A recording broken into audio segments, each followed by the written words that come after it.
Here at Phillips Arena, Cavs and Hawks have completed shoot-around. Chris Fedor, Chris Haynes, Joe Vardon here on cleveland.com. Guys, Game 1 of the Eastern Conference Finals tonight here in Atlanta.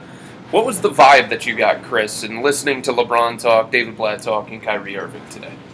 Well, they're ready. They're prepared. I think they had enough rest. I think there was just the exact amount of time they needed to get their body ready, get mentally, physically. They're a confident group. They're a real confident group. I don't know if it's overly confident. I just really think that people are discounting the Hawks and underestimating them. And hopefully the Cavs aren't doing that. Maybe this is just an extreme confidence level that comes with a potential championship team.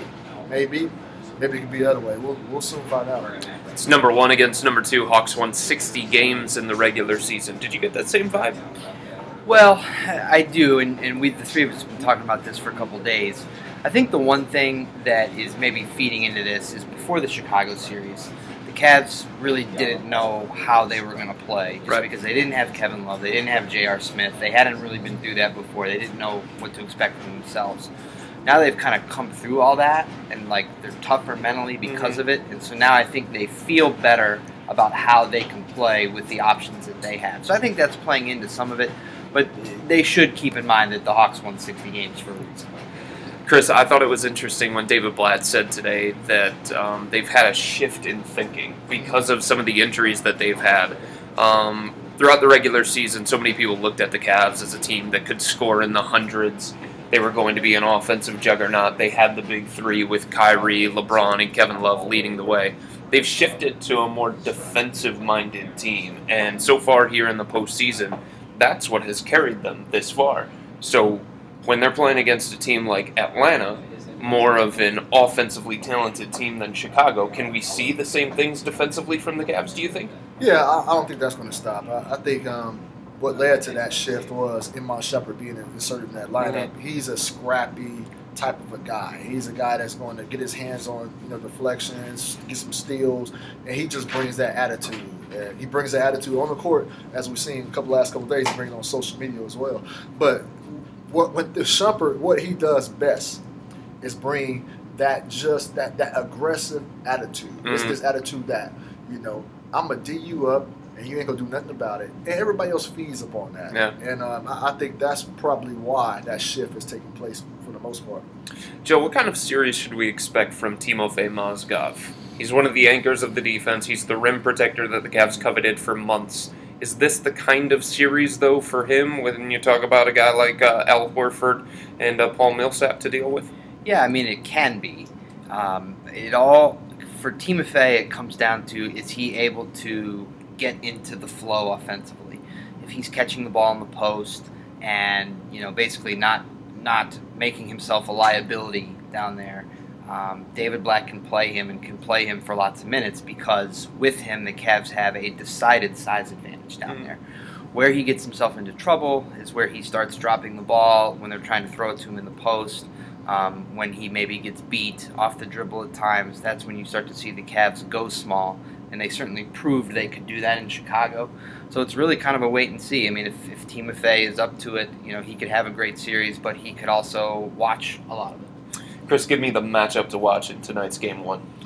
You know what? I really like that power forward matchup of Tristan Thompson and Paul Millsap, man. Those two are one of the top two, arguably one of the top two hard-workingest players that we have in this league. When you're talking about bodying up, physicality, just loving the pounding that goes on in the paint, those two are some of the two best that we have, and it's going to be up to that matchup right there.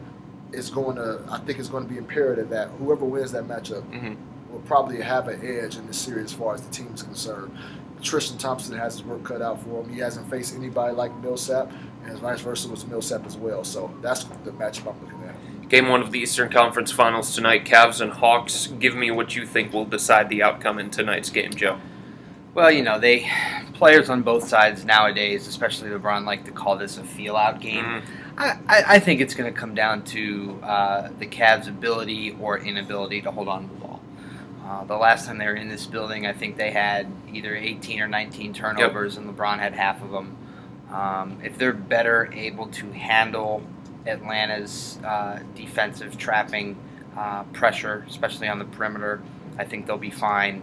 The Cavs play a lot better defense than even they did the last time we were all here.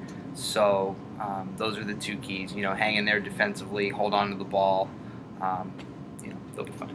Kyrie Irving said before shoot-around that he feels pretty good. The rest has certainly helped him. It's probably helped LeBron and Iman Shumpert as well. So give me your prediction, Chris, for Game 1. I got the Hawks Game 1. I'm going to give a score, too. It'll be 92 to 88. 92 to 88. Low scoring between two teams, huh? Low scoring game. I think it's going to be that type of series. Okay, Joe?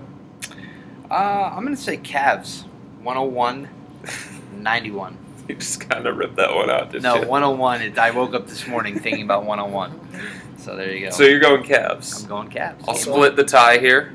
I say it's Atlanta winning Game 1. I think they're going to be really, really motivated, given what so many people around the country have said about the Hawks. Oh, the Hawks don't have a star. The Hawks can't beat a LeBron James team.